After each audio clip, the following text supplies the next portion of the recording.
We are back on the Rational Boomer podcast. Hopefully, your day is going well. It is Friday. I'm clearly back in my home state of Minnesota, a state that's known for having a pretty badass governor in Tim Walz. It's been interesting getting to know Tim Walz. Now, as I say, I live in the state. I know all the things he's done, the impressive things he's done, but like a lot of you, I'm just learning more about his personality. I knew he was a good governor. I knew he was a good campaigner, but I really didn't know that much about his personality and how he came across. So, as you're learning about him, I'm learning about him, and I am very impressed. You don't see politicians like this. Somebody who's personable, intelligent, articulate, down to earth, and seemingly caring of other people other than himself. In the past 8 years, we've dealt with a lot of politicians that only care about themselves or their agenda, and the general public be damned. And clearly, that's not the case with Governor Walz or Kamala Harris, for that matter. And we had quite a week with this Democratic National Convention. Kind of a stark contrast between the Democratic Convention and the Republican Convention. The vibe was completely different in both those events. In the Republican Party, it was kind of dry, kind of low key, kind of clinical. And with the Democrats, it was a fucking party.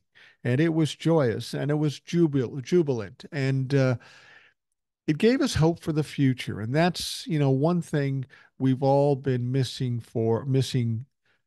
a lot of in the last 8 years. We've gone through a lot of dark times, a lot of things that scared us or made us angry or made us worry. And I think we're all at that point where we're ready to be done with that bullshit, start living the lives we're supposed to be living, being happy and being excited about the future. It was impossible to do that with the Republicans because everything they had planned for the future was so fucking draconian that it was just frightening. So to have a new vision, a new hope, if you will, people are taking to it and taking to it very quickly. It's been a great show for the Democratic National Convention. We had the fourth and final night last night. Now, I should cover something. The whole day leading up to the final night, there was a lot of talk. Oh, there's an open spot in the convention schedule. What's going to happen? We heard Taylor Swift landed in Chicago. We heard Beyonce is going to perform at the convention. And when it was all said and done, neither of those things happened. Taylor Swift didn't show up and Beyonce didn't show up. But you know what? They may come out and do something for Kamala Harris later. Who knows? I'm not sure. I would hope they do, but they're fucking entertainers. We put too much weight in entertainers and actors and such. They're no different than any one of us. They might be popular, and it would be nice to get support of their fans for Kamala Harris. But I suspect that the people that support Beyonce and uh, Taylor Swift probably already support Kamala. It would be nice to see them do a concert or something. And there's all these rumors. They didn't show up at the convention, but it was really all right because the fact of the matter is this convention was a hell of a show. We saw a lot of great things. Pink sang. Who doesn't like Pink? She was awesome. Had her 12-year-old daughter with her, who's a great singer in her own right. We had a lot of great speakers, of course. Gretchen Whitmer from Michigan, she spoke. Kamala Harris's sister spoke. Um, it was a very interesting night and very exciting night. And Kamala ended it off, closed the show with a rousing speech. Yeah, I still do have the cold, but it's gotten a lot better. So hopefully it won't be a big problem doing this show. We do have some emails to get to, and I will get to them first. We're going to take a look at the event tonight because that's, of course, the big news. And Kamala Harris accepted the presidential nomination on Thursday at the Democratic National Convention and warned of a bleak vision of a Donald Trump return to the White House. I think we all know that. And what Kamala Harris did last night was historical. This is the first time that a black South Asian woman, or just a woman, or just a black woman or just a South Asian woman or the combination of the three was nominated to be the candidate for the Democratic Party or Republican Party for that matter as president of the United States. For the last 8 years, we've been dealing with a lot of historical happenings in this country, most of them negative. I feel the tide changing here a little bit. We're going to continue to see historical events, memorable things that our grandkids will talk about, but they're going to be positive henceforth. We're finally out of the dark ages, if you will, and we're headed in the right direction. And that's thanks to Kamala Harris, Tim Walz, and the Democratic Party. Now, everybody in the place was wearing white for some reason. I don't know if that's for the win or whatever. But Kamala came out in a dark blue suit, as she is commonly coming out in pantsuit. She looks very sharp. Um, Following a lengthy welcome and applause, she got an ovation that went on and on and on. And Harris made her case to the American people, emphasizing that she comes with experience of a prosecutor, while her opponent, of course, is a criminal. Seems like a natural face-off. As a prosecutor, she said, as a prosecutor, I charge not in the name of the victim, but in the name of the people. She said, a harm against any of us is a harm against all of us. Harris said she often explained this to console crime survivors of crime. Every day in the courtroom, I stood proudly before a judge and I said 5 words: Kamala Harris for the people. And that's an interesting point. And that's a point that I believe her sister made. For a long time, we've been hard pressed to hear from politicians that we're fighting or serving the people. They have their parties, they have their agendas, they have their own needs. And this is often what we've seen with politicians, largely on the Republican side, but sometimes on the Democratic side as well. But politicians have gotten lost, I think, because politicians need to be reminded that they were elected and paid to serve we the people. That's just the way it is. That's the way the Constitution lays it out. But for whatever reason, these politicians have lost it. Well, it seems as though Kamala Harris is bringing it back, and it's about time. I've said this before. The fight we're in isn't necessarily about Democrats versus Republicans. It's about government and we, the people. We're the ones that are supposed to have the power, and we haven't had it for decades. Part of that is our problem because of how apathetic we've been. We've been lazy. We let it happen to ourselves. And now we're standing up going, holy fuck, what's going on? Well, you put yourself in that position. But that doesn't mean we can't get out of it. And the first step you do to get out of it is to elect the right people that understand the job and are willing to hand the power back to the people. And thankfully, that's what it appears Kamala is willing to do. Now, Harris called the 2024 election a precious, fleeting opportunity to move past the bitterness, cynicism, and divisive battles of the past, not as a member of any one party or a faction, but as Americans. And that's the point. This country is strongest when it's unified. We don't all have to agree, but we all have to agree on the fact that we're fighting for democracy, that we're fighting for this country, and we are fighting for the people. Republicans aren't doing that. And hopefully through this election and this campaign, we can change that narrative in the American narrative. She pledged that as president, she would always put country above party and self, and vowed to hold sacred America's fundamental principal rules of law, as well as to free and fair elections and a peaceful transfer of power. Now, that sounds like wonderful things.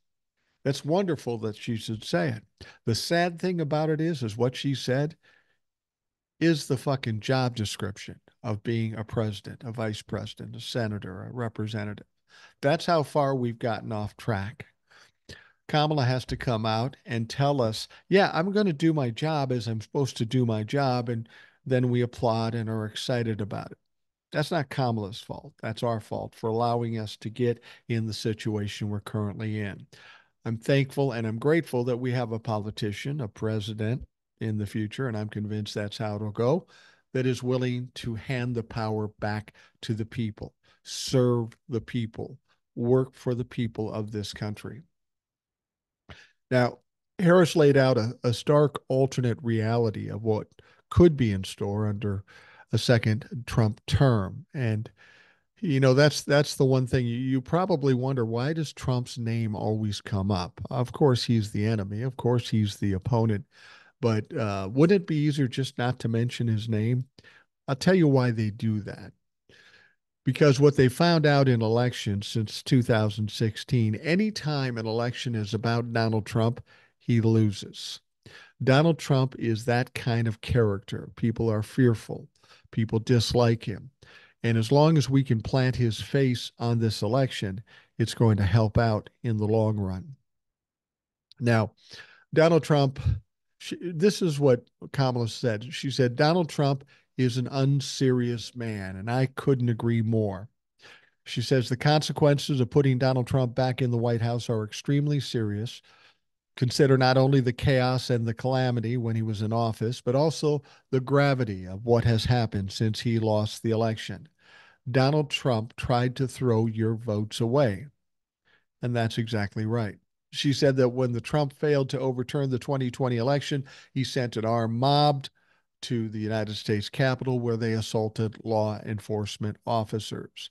Then politicians begged him to call off the mob and send help. He did the opposite. He fanned the flames, said Harris. She continued laying into the former president, pointing to a completely different set of crimes.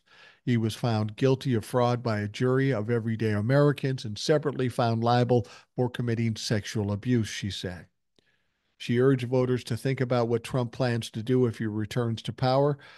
And she said, consider his explicit intent to set free violent extremists who assaulted those law enforcement officers at the Capitol, his explicit intent to jail journalists, political opponents, and anyone he sees as an enemy. Now, that's the thing about this. We have gone very far afield. All of those things that Donald Trump talks about and wants to do when he becomes president, should he become president again, which he won't, we become so far afield that these kinds of things, if somebody mentioned it, say in the 60s, 70s, 80s, 90s, early 2000s, people would have said that's crazy. Nobody will accept that. And while most people don't accept it, there is a faction of people that do. And this is why we're in this battle coming up in November 5th. For some reason, there are people in this country that support a man who wants to do the opposite of what the Constitution tells us we should do. Donald Trump is an unserious man, but he does have an influence over a lot of dumbass people. And this is what we've got to get through. This is why Kamala has to win and win decisively. We have to send a mandate that we're not taking this shit anymore. We're not doing this shit anymore. And it has to be clear and in their faces. I really believe that. Now, one of the things about this convention is that there were Republicans speaking every day during the convention. And that's the interesting thing. And that's the problematic thing for Donald Trump.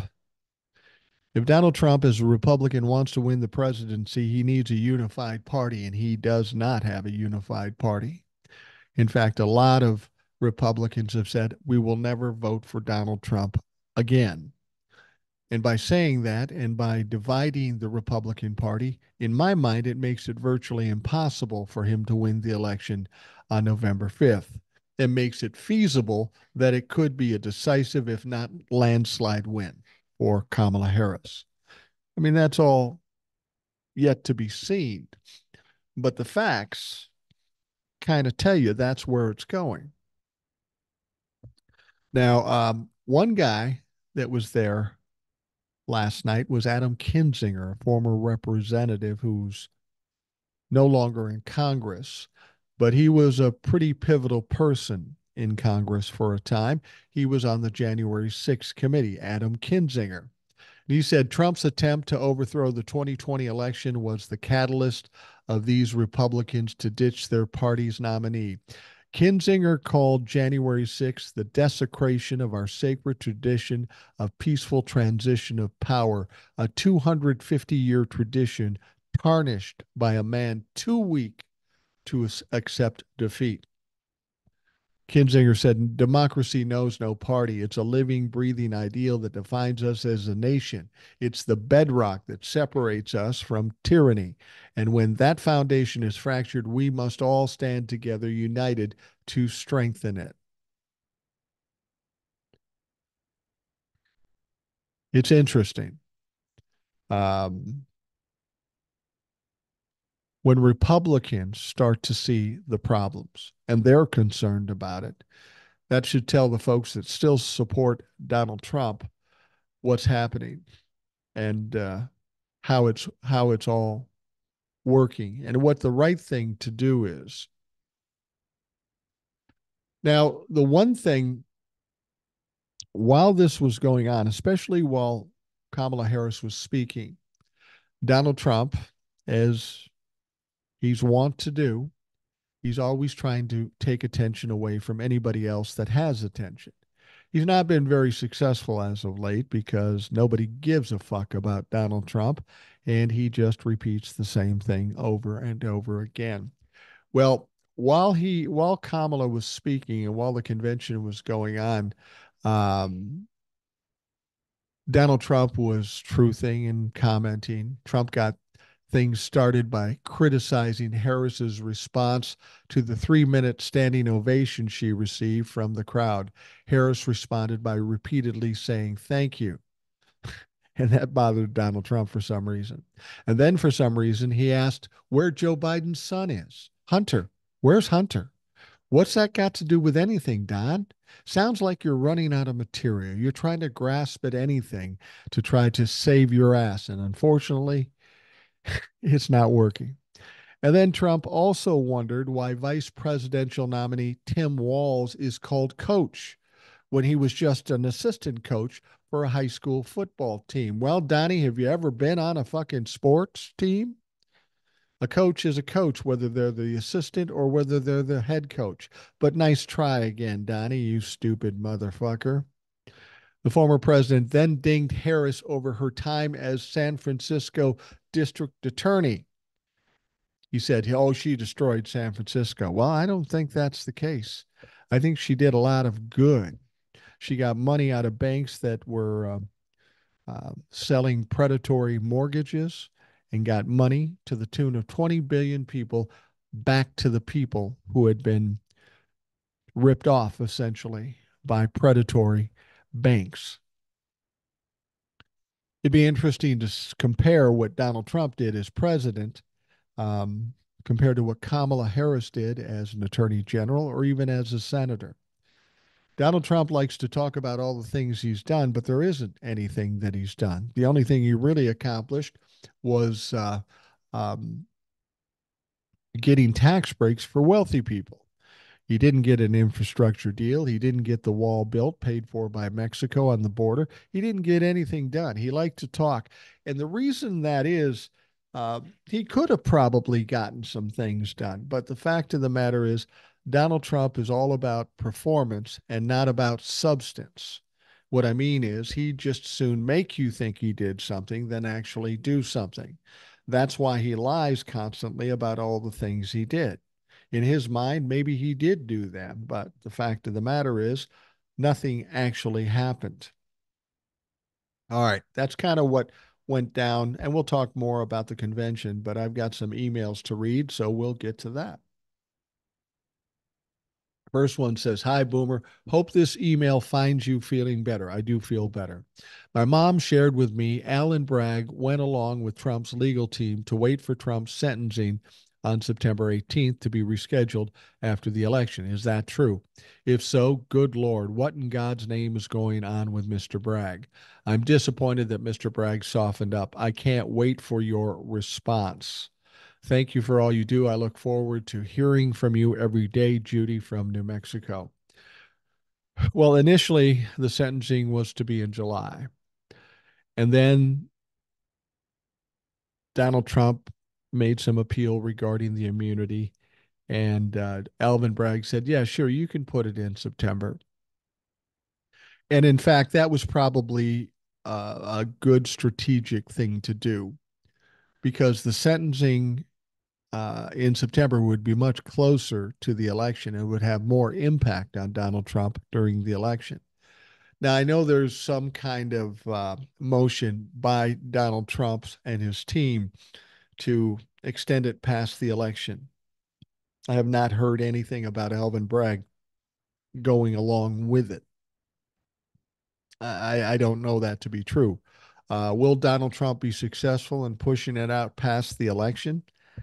I doubt it, but who the fuck knows with our judicial system? I'm pretty disappointed with our judicial system. I think with Donald Trump doing what he's done for the last at least 2 years, probably four, maybe six, it's really showed me that our judicial system and our DOJ are extremely weak. And I think Merrick Garland is part of that reason why it's so weak. And I hope against hope that once Kamala Harris becomes president, one of the first things she does is fire that fucker, Merrick Garland, and get somebody who knows how to be an attorney general, somebody who actually fights for rule of law. Now, whether or not the sentencing will be extended again, I'm not sure. Donald Trump made motions. He's usually not successful with these motions. I don't know what's in Alvin Bragg's mind, um, what he wants and what he doesn't want. I have to trust that Alvin Bragg knows what he's doing and we'll get this taken care of. But I was talking to Old Soul yesterday, and I don't remember if we did it with the pod on the podcast or off the podcast because we talk a lot after the podcast too. Um, Here's what you have to do right now. We're on short time right now. The election is on November 5th. There's been a lot of slowing things down by Donald Trump because he's the presidential candidate. People like Merrick Garland don't want to appear political, so they've been very careful, walking on eggshells, giving Donald Trump his way in and all of that stuff. Here's what you have to understand. There's a lot of things people want done. Let's deal with this Supreme Court. Let's deal with Donald Trump and his trials and such. This election has put a cinch or a hitch in everything that's been tried to be done. I mean, the Supreme Court hasn't helped us at all either. But what you have to do, and I've said this before, you can't worry about things you can't control. It is totally fruitless to worry about things you can't control. In as far as something happening in the House of Representatives, something actually getting accomplished, or Donald Trump going to jail or whatever. Um, this election has always been a hurdle for everything we're trying to do judicially. So, what you have to do is say, look, we've got short time now. We got 2.5 months, um, and we're just going to have to wait it out. All that's really going to happen between now and the election is the campaign. Donald Trump's going to do stupid, crazy shit. And everything's maybe even the judicial stuff, maybe even the sentencing. I'm not sure about that. I haven't heard of any good reason yet for them to push back the sentencing. But even if they do that, you just got to be patient. Sometimes you got to let things play out the way they play out. Here's what's going to happen.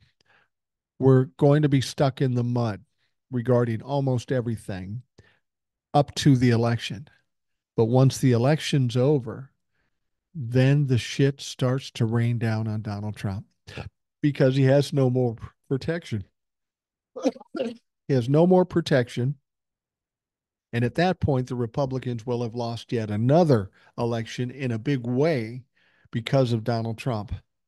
And at that point, a good percentage, if not all of them, have to step away from it. So a lot of things that he's delayed he thinks is working in his best advantage. But it's because somehow in his delusional mind, he thinks he's going to win, but he's not going to win. All you had to do is watch the Democratic National Convention this week, and you would be convinced too that there's no way Donald Trump can win, and he's not going to win. So once he gets past the election and he loses the election, presumably decisively, he's got nothing. He's got no complaint. He's got nothing he can argue with the DOJ or the courts. He's just one guy on a fucking island, a civilian, and no support. So at some point, we have to just say there are certain things we can control and certain things we can't control. What can we control now? We can control keep by keeping and continuing to talk about what's going on here, whether it be on the podcast, TikTok, or amongst our neighbors and friends and family. We've got to do one thing. There's one thing we have to do between now and November 5th, and that's win the election. Because once we win the election, then all hell breaks loose for Donald Trump. He's got no more protection. He's got no more reason to delay things. It's just going to fall on his lap. And I think he's concerned about that now. I think, as delusional as he might be, I think he knows that things aren't going well, and he's starting to get nervous with it. I will tell you this, there's a lot of things we can worry about. I'm going to tell you there's one thing we really need to worry about: winning the election. We win the election, all the other shit will fall in place and fall on top of Donald Trump. I know that's hard because everybody says, well, what about the Supreme Court? What about the trial? I don't give a shit about that. Right now, all I care about is winning the election. And then after that, we can deal with the problem that is Donald Trump afterwards and start to pick up the pieces and start to try to dig out of this fucking hole. I know that's not what you want to hear, but the facts are the facts. We can only do so much. Whatever happens, happens. We can see that everything is going the right way. We can see um, that it's turning out the way we want to do it. I'm a firm believer in destiny. I believe we're on the path to get to the right spot. People will be accountable in the end. So what we do is we go on that path and we follow it, and we do everything we can do and not worry about the things we can't fucking do. Make sense? I don't know. Maybe it doesn't. It does to me, but I'm kind of a weirdo. Not a Republican weirdo, independent or Democratic weirdo. All right. Hi, Mike. Greetings from Connecticut, originally from Long Island, New York. I'm a 62-year-old divorced woman with a 27-year-old son living in New York City and a 21-year-old daughter living with me right now. Thank you for all your efforts since discovering your podcast a few months back. It has become part of my daily routine, which I look forward to each day, as well as your rational outlook on the gut-wrenching political climate. I enjoy hearing about your life and family, especially the fun you have. Carla. Now, Carla also wrote a second one that went with this, and I'll read that. Continued from email number 1 with your granddaughter, Junie. As you and I am a huge fan of Joe Biden and will forever be thankful to him. I too feel angry with Democrats who try to push him out. I'm also a passionate supporter of Hillary Clinton and wanted to make sure you knew she wasn't one of these Democrats. Thank you, Mike. Gargle with warm salt water nightly for your cold. Feel better, Carla. Yeah, I know Hillary wasn't on board with that. Kamala wasn't on board with that either. There were a lot of people that didn't try to push Joe out, and I still have kind of a thorn in my side for some of these people, the Nancy Pelosi's, maybe even to a certain extent Hakeem Jeffries. And I always liked Hakeem Jeffries. I just felt like it was disrespectful, and it was disrespectful to a man who did not deserve it. I understand how important it was to win this election. And as I said before, I think Donald Trump would lose to Joe Biden too. I don't think there's any question about it. I also did say that if you're going to get rid of Joe, you got to go to Kamala. You can't jump over her. And I think that's what some of these people like Pelosi wanted to do, bring somebody else in. Thankfully, Joe did the right thing, endorsed Kamala, and then all hell broke loose, and the support was immense. And all those people that wanted to jump over Kamala really were stuck. They had to get on board this snowball going down the hill or get run over by it. And thankfully, that's what they did. You see what I mean about destiny, though? I'm a firm believer that everything works out for the best if you let it. I've said this to people before, and this isn't a new phrase. Everything works out for the best. And somebody will always say to me, well, that's not true. It doesn't always work out for the best for me. Sometimes it ends up terribly. And I have a theory about that. Things will work out for the best as long as you don't panic and fuck it up yourself. See, that's what happens when people get in a situation. Instead of just sitting back and saying, okay, what's the deal here? What do I really need to do? I'm not going to panic. I'm just going to do what I need to do and trust that it's going to work out for the best. But that's not what people do. People panic and they start doing all these crazy things, trying to fix it as quickly as they can. And in the process of doing that, that's where they fuck up. And that's why things turn badly. What you need to do is like when I found out Joe stepped aside, my wife got upset about it. A lot of people got upset about it. I said, now just hold on a second. Let's see how this plays out. We don't know how it's going to play out. I don't know how it's going to play out, but let's not get excited until we know what's next. And then when we know what's next, we know what to do. And then when whatever's next after that, then we do that. Instead of panicking, getting crazy, getting upset and crying and all this shit, you just take it step by step and trust that it will go the right way. And damned if it didn't. Damned if it didn't. Not only do we have the worst candidate running for president in the history of this country in Donald Trump, and I always firmly believe that's enough to cost him the election, but now we have maybe the most popular candidate in the history of this country. So Donald Trump's got a double edged sword here. He's the worst candidate. He's up against the best candidate.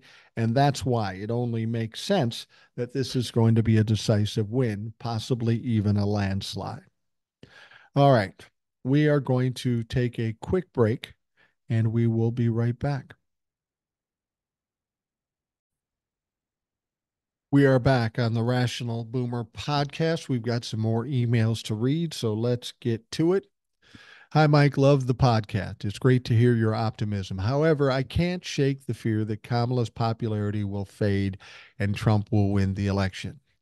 Donald Trump's record speaks for itself, and I think a lot of people value that. He's a strong voice, and I think he'll win the swing states easy. Everything seems to point in that direction. I wish Kamala well, but I struggle to see her winning over the undecided votes. I hope I'm wrong. Rodney. Well, Rodney, I'm going to be blunt about this. You are absolutely, categorically fucking wrong. And this is what I'm going to tell you, Rodney, and I'm not trying to call you out or throw you any shade or anything like this. You're doing what a lot of people do. It's what I said before. You're looking for things to worry about. You see positive things happening and you say, oh, no, that can't happen to me because everything bad happens to me. Well, that's the wrong fucking attitude. If you have continuing negative thoughts, you're going to get negative things in return. You've got to be positive. You've got to be confident. If you're on a football team and you tell the coach, look, we're getting our ass kicked today, I'm worried about it. He's going to take you out of the game. You're going to sit on the bench and you're not going to do anything because you got the wrong fucking attitude. The idea that Kamala Harris's popularity will fade. First of all, we got 2.5 months before the election. We just had a DNC convention, which was crazy and probably is going to boost Kamala's popularity. And then on September 10th, we've got a debate where Kamala will kick Donald Trump's ass. September 18th, we have likely sentencing for Donald Trump.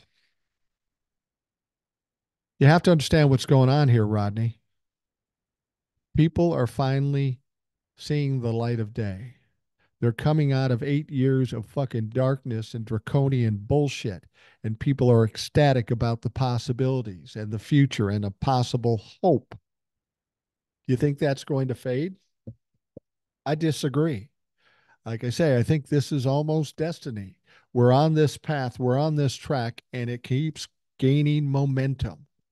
please tell me what you think is going to cause that momentum to stop, because people will suddenly realize, those dark days, those shitty days, the insurrection, stealing classified documents, doing all that, they're going to want to go back to that.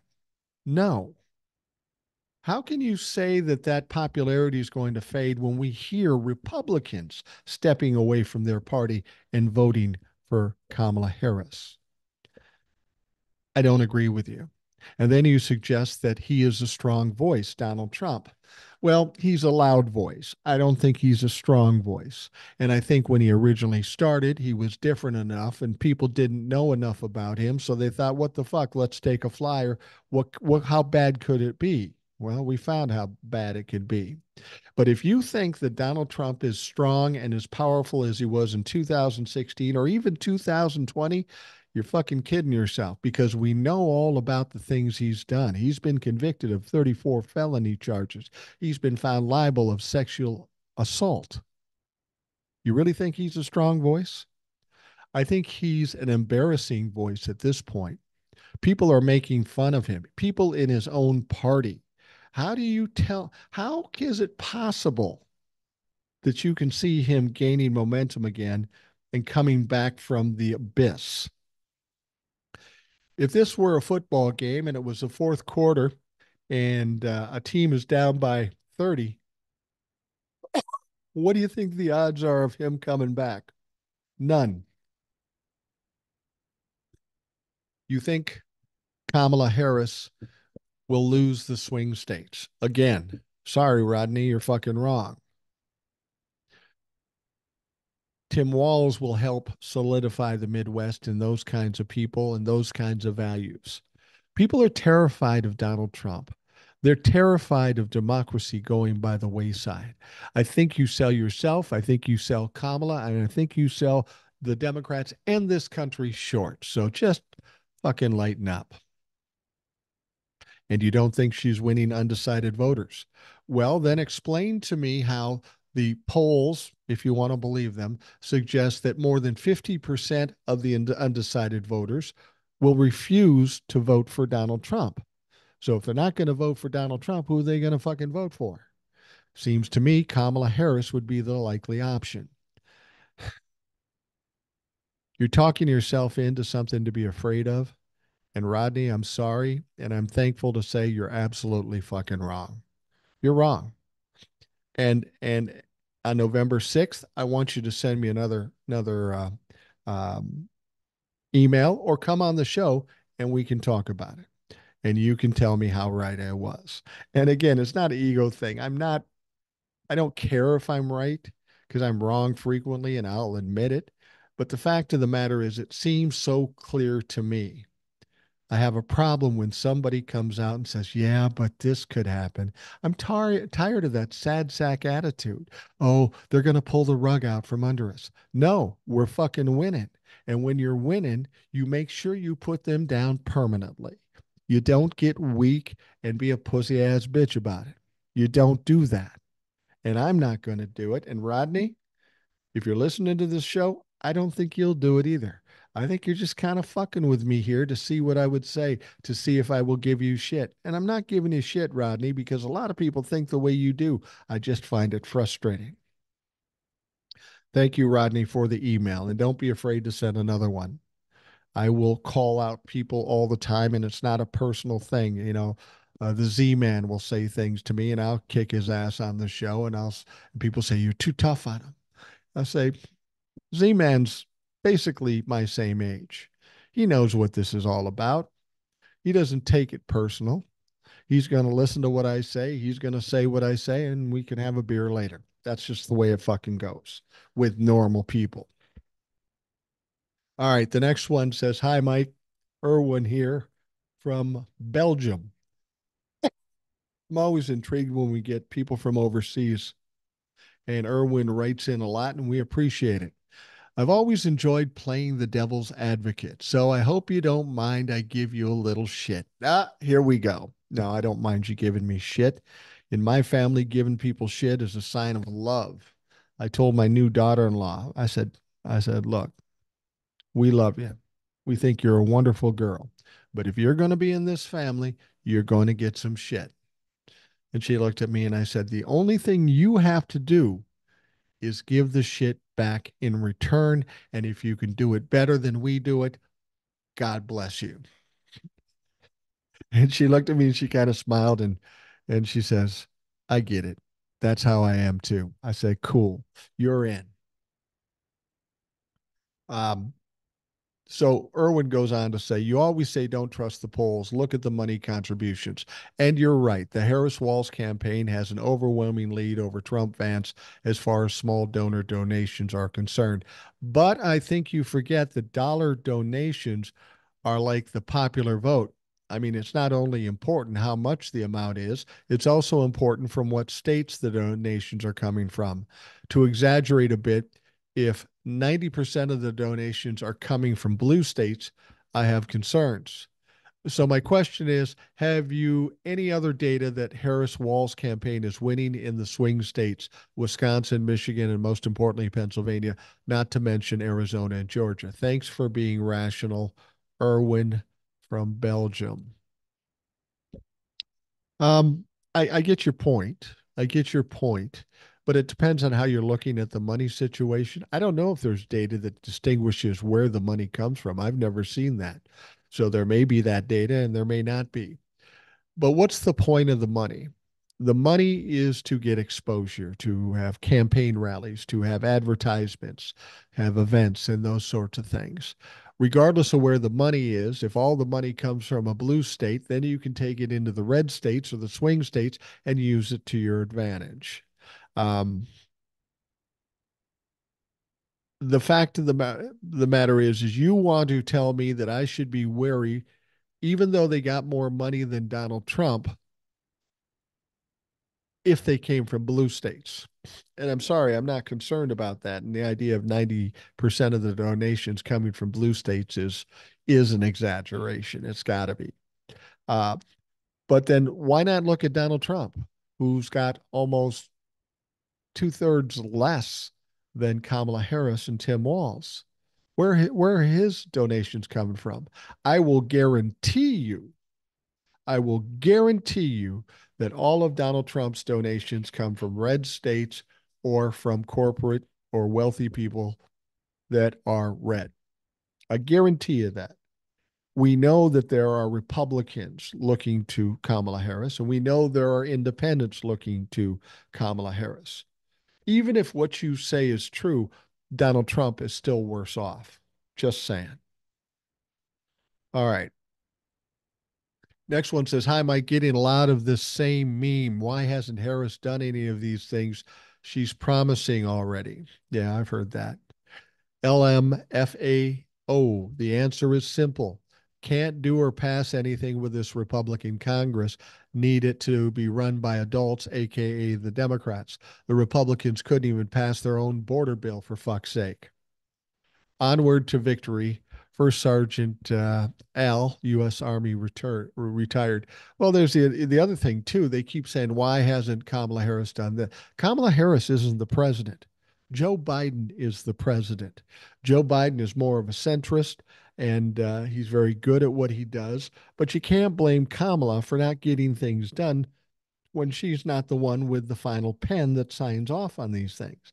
And I'm not suggesting that Joe Biden's not doing his job, but they're different people. Kamala isn't in a position of power to make things happen. So whether she could or whether she couldn't doesn't really make a difference because it's not an option for her. And Al makes a great point that as long as we have a Republican controlled House, there isn't much that can get done. And we've seen that for 2 years. Nothing much has gotten done in the House of Representatives. Why didn't Donald Trump build the wall when he had not only the presidency, but control in the House and the Senate? Why didn't he do it? Why wasn't there infrastructure? He had the opportunity to do these things and he didn't do it. Kamala Harris is the vice president. She's like a backup quarterback. We don't know how good the backup quarterback is until they start a fucking game. In this state, the Vikings have this new quarterback, Sam Darnold, who's been a perennial second stringer. And when he has been a first stringer, he hasn't been great. but he was playing on different teams. So we don't know what to expect out of him. And we know what to expect that Kamala wants to do, but she has to be in a position of power to do it. So to blame her that this or that or the other thing hasn't been done, she isn't in a position to do it. And Al is absolutely right. We don't have a Congress that is willing to get things done. And that's why we say it's one thing for Kamala Harris to win the presidency, but we really need the down ballot votes too. We need to get control of the House and keep control of the Senate so something can get done. Anybody who says to me, well, Joe Biden didn't get this done, doesn't understand how the government fucking works. Because as much as Donald Trump wants to be king and the final arbiter of what goes on, that's not the way it fucking works. Short of executive orders that can be issued by the president, you can't do that with all things. And without the support of Congress, you can't get anything done, which is interesting. When you think of Joe Biden, he didn't have control of the House and he did have a little bit of a control in the Senate, but he still got more done than any other president in my lifetime. That was impressive. Now, if you give Kamala Harris, who may be a little more left than Joe Biden, and you give her the House and the Senate, you're going to see a lot of things done. But to suggest she should have done something by now is just totally fucking ridiculous. All right, this one comes from Will, regular guest on the program. He says, Mike, I told you the DNC was going to be lit. I have been up late every night watching. Can we talk about it on Saturday like we have the last couple of weeks? It will give us a couple of days to elevate what we saw and Trump's reactions. Later, Will. Yeah, Will. I think I have to see what's going on Saturday because I'm old and I don't remember everything. But if we can, yeah, absolutely. It's always good to hear from Will. Will always comes in hot. He's always fired up, so we like hearing from him, and he's smart. He knows what he's talking about. All right, this one comes from Suzanne. Dear Mike, I love Michelle Obama's comment, quote, who's going to tell him the next president's job may be one of those black jobs? Ha ha. Thought I'd give you a laugh. Yeah, Donald Trump loves to say those immigrants are coming in and taking black jobs. What's a black job? Well, a black job is the president of the United States. Ask Barack Obama and Kamala when she becomes president on January 20th, 2025. Thank you, Suzanne. Um, Next one says, hey, Mike, I'm going to say something that sounds a little weird. Kind of like JV Vance. It's JD Vance, but I don't know. Maybe that was a joke. I'm thankful for Donald Trump. Without Trump's rise and soon fall in politics, we wouldn't have the fantastic collection of thoughtful, articulate, and forward thinking politicians we have today that are the future of the Democratic Party. People like Pete Buttigieg, AOC, Katie Porter, Jasmine Crockett, and Tim Walz, to name a few. I'm more hopeful for the future than I have been in a long time. I look forward to the time that MAGA is shunned and put back under a rock where it belongs. Love your show and insight. Lee in Louisville, Kentucky. Yeah, absolutely. We have to give some credit to Donald Trump. A lot of the criminality and corruption we're seeing in government has been going on for a long time. Maybe not as crazily as it is with Donald Trump, but it's been around for a long time, but it's always flown under the radar. But Donald Trump is so fucking dumb, so loud, and so in your face that he's brought all these crimes and corruption to the surface. You can't unsee what we've seen over the last 8 years. And we do have to give Donald Trump some credit for that because now that we've seen it, there's no hiding it from us like the government would normally do. And now we know where the problems are and what we need to do to fix them. First step to fixing them is electing Kamala Harris and Tim Walz, and then we can get to getting and start to fix these things. So you're absolutely right, Lee. I appreciate it. Thank you. Now, Old Soul was on yesterday, And it's always great to have Old Soul on. She's very insightful, very perceptive, very smart. She makes me sound a lot smarter, and I always learn something when Old Soul is on. She's got an email that she sent me yesterday. Hey Boomer, I just came back from taking lunch to the wild child and a couple of her new friends.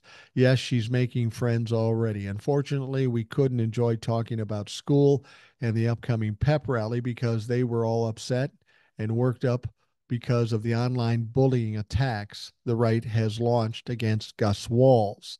I prepared myself and the wild child that MAGA would come after Gwen and Hope, but I never imagined they'd come after Gus. I was able to keep it together and calmly talk to the girls. It's my job to be tough and provide the emotional support they need. But on the way back home, I had to pull over and let my own emotions flow. Collectively, as a country, we tell ourselves certain things are off limits, even for MAGA, but they continue to prove us wrong. It's our duty as true patriots who love America to send a message to MAGA that we reject them, their ideology and cruelty. We can't just allow Kamala and Tim to squeak by with a win. This has to be a bigger than a landslide. This win has to be a blowout. I don't have social media, but if I see anyone saying anything about Gus on YouTube, I'm checking them and immediately reporting the comment. Let's rally around Gus and give him as much love and support as possible.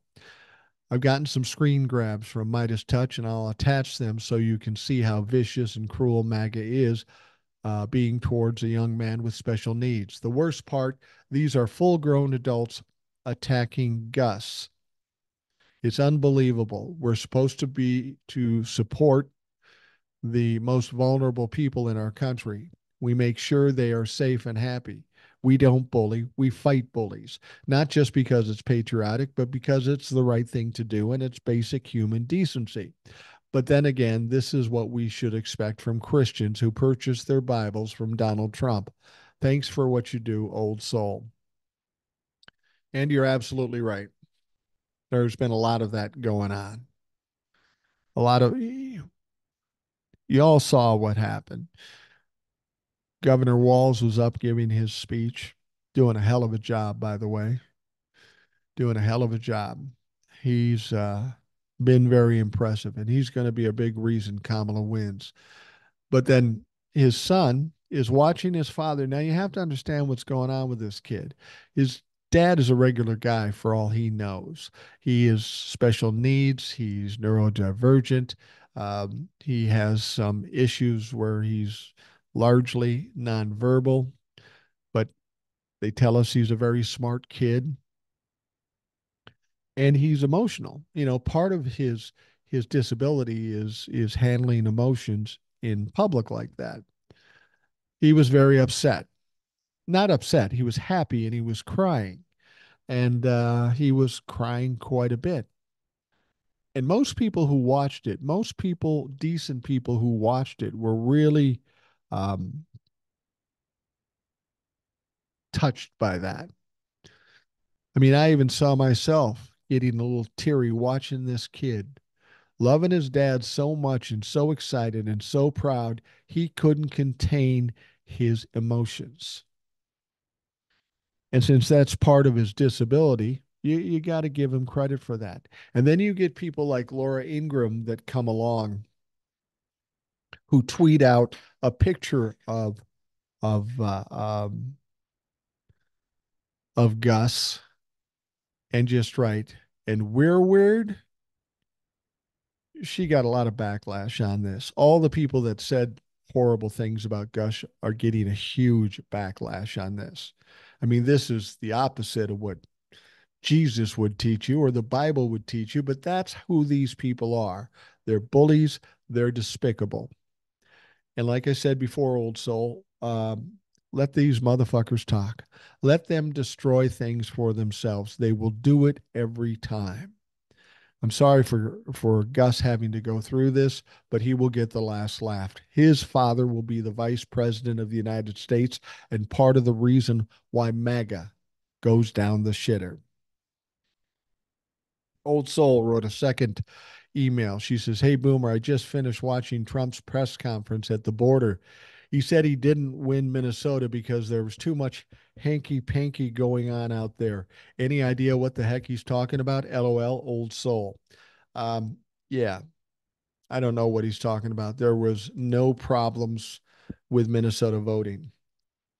He didn't win mainly because we're a blue state, because a Republican president hasn't won the state since 1952, since before I was born.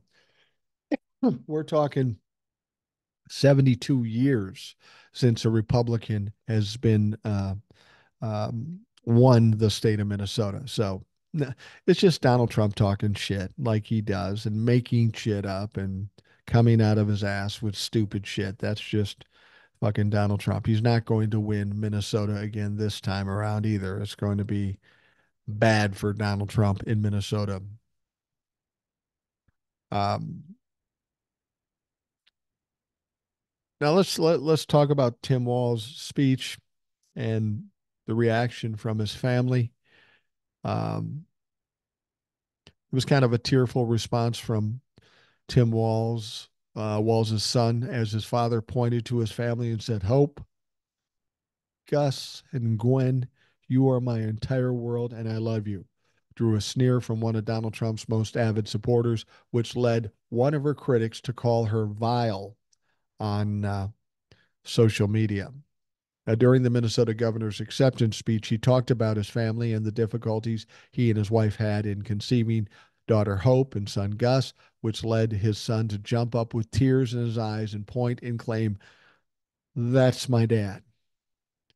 Now, I got to tell you, if you're a dad and you do something that makes your son that proud and he stands up tearful or whatever and points and goes, "That's my dad. I'm proud of my dad."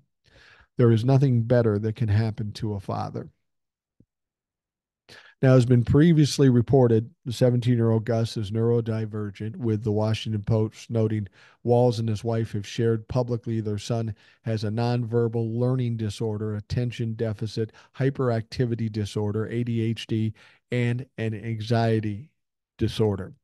While the moment on the third night of the Democratic National Convention has been universally praised with a flood of commenters on social media confessing it also brought them to tears, conservative dipshit Laura Loomer was unmoved, writing on X, "At the RNC, people were mocked for crying during President Trump's speech, but now the Democrats want you to think it's so wonderful how Tim Walz's son was crying last night. No thanks. I refuse to have empathy or give kindness to the party of division, lies, and despair." You understand why people are laughing at people crying about Donald Trump?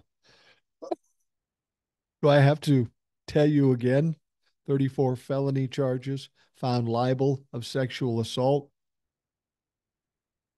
stealing classified documents, lying every time he opens his mouth. Tim Wall's son is a special needs kid who's proud of his dad.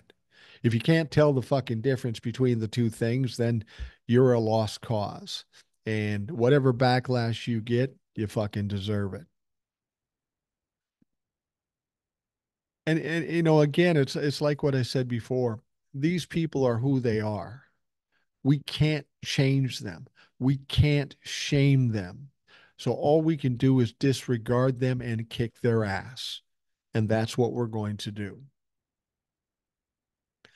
Um, Apparently, uh, Donald Trump didn't like what Senator Elizabeth Warren from Massachusetts, said in her speech. Trump lashed out in an angry Truth Social post Thursday as Senator Warren addressed a DNC arena packed with thousands of Vice President Kamala Harris supporters. Now, Trump revisited his controversial nickname for Warren, which critics have said amounts to a racial slur, as he denigrated her speech at the Democratic National Convention. "Pocahontas is now speaking at the DNC," Trump wrote. "She used her fake Indian heritage to scam the system. It worked until she got caught. Um, one 10,024th Indian. Remember? Yeah, I remember that whole issue. Not quite as much as I remember you stealing classified documents or confessing to sexually assaulting any number of women. Trump's attacks target Warren, citing family stories in her claim to Native American ancestry, of which she formally notified University of Pennsylvania and Harvard Law Schools during her time as a professor at the Ivy League universities. She was telling stories that her family told her. I have lots of stories about my family. My heritage is Norwegian, Swedish, German, French, Canadian, that kind of thing. And I heard some stories too. And I presume they're true because my grandfather told them, but I have no proof of it. One such story I'll tell you. And then maybe they'll start calling me Wild Bill. My great great grandfather um, was a mason, I guess, or a stone worker or whatever.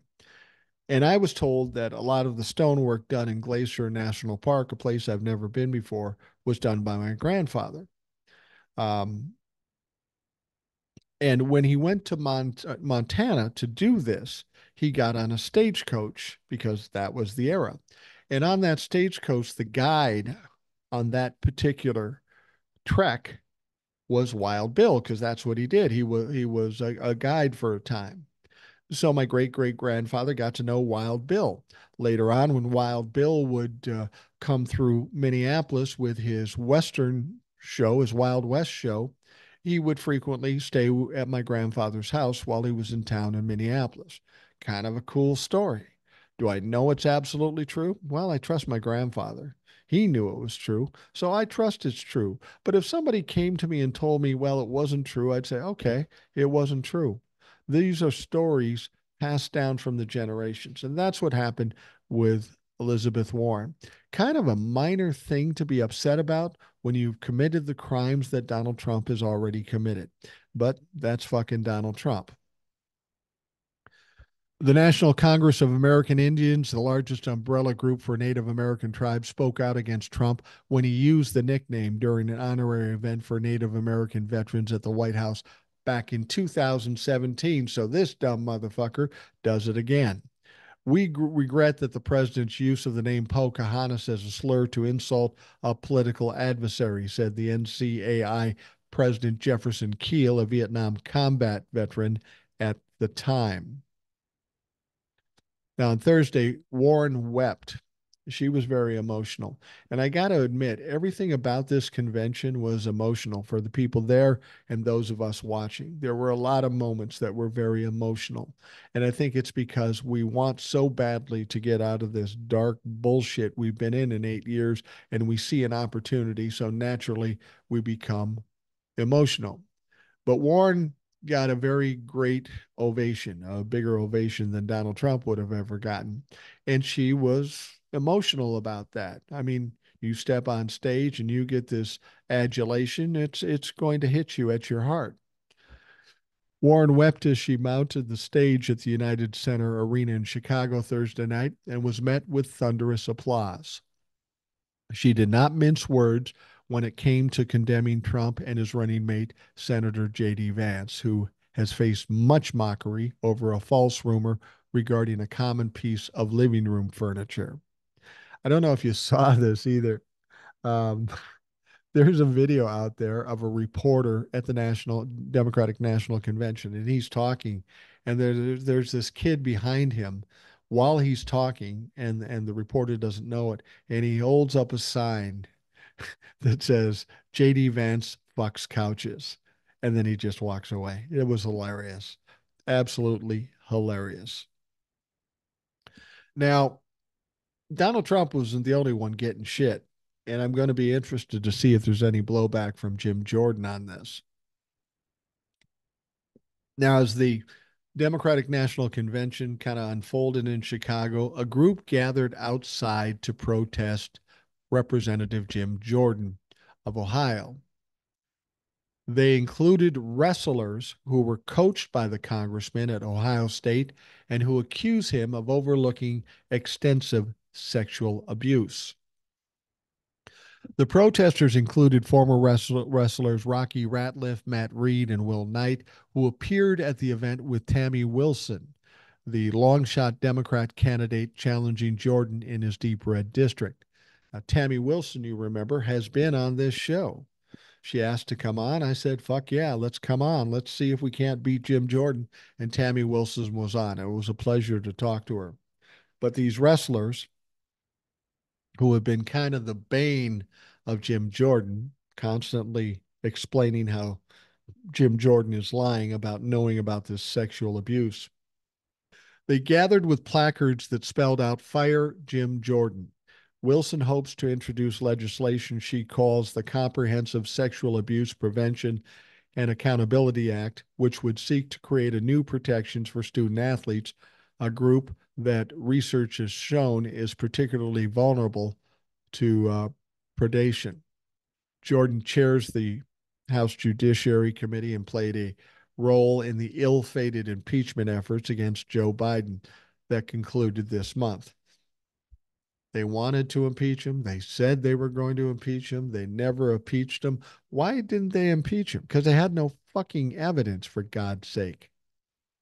His time as a wrestling coach at OSU has been under scrutiny for years as he reportedly failed to act as his athletes were sexually abused by the school doctor, Richard Strauss. Similar protests cropped up last year when Jordan was in the running for Speaker of the House following the ouster of former Representative Kevin McCarthy. We are all people with lives. We're just ordinary people trying to make a difference, Ratliff told the New Republic.